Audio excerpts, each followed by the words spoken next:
Brock here again at Roger Gardening. Today I thought I'd show you a neat little trick that the Japanese use in their gardens in order to make their Japanese gardens look more Japanese, which is what I'm all about. It's all about manipulating perspective, something that Western gardeners traditionally don't do. In a Western garden, you will often have the largest tree at the back, the smallest at the front, and the medium size in the middle, so that you can see the flowers, you can see as much of each tree or plant as possible.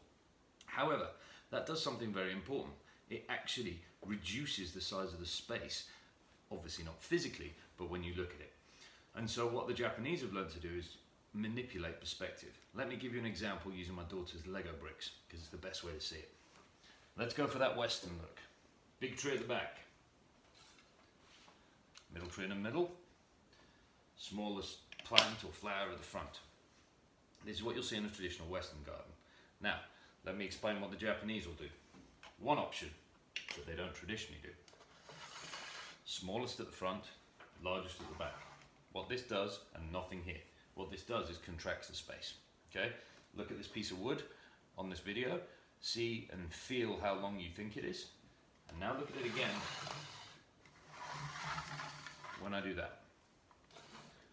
All of a sudden it appears almost like this wood's become longer. It certainly hasn't. It's exactly the same piece as it was 30 seconds ago. The difference is your eye is being tricked into a form of illusion by manipulating the perspective that it sees due to the large tree being in front and the smaller one in the back. If anything, this looks like it should be a very tall tree, but it's obviously far away from you, and hence that's why it looks so small.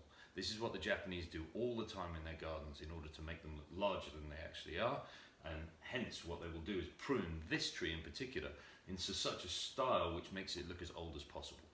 You know the rules already. We're talking sideways and horizontal branches where possible to show age or something windswept by bending the trunk one way or another. To really kind of exaggerate this impression as well, they will also put some rather nondescript, they can be rocks, they can be, often in Japanese gardens, there'll be clipped azaleas or low bamboo, all in this area here in order to fill the space and once again add to that feeling of size in their gardens. It's a very clever trick. I will use a couple of my plants from outside to try and show it in a few other scenarios as well, but the best way I think to explain it to you is just with some Duplo bricks. I hope it helps. So it's a bit chilly out here today, probably another reason why I like to use the Lego bricks.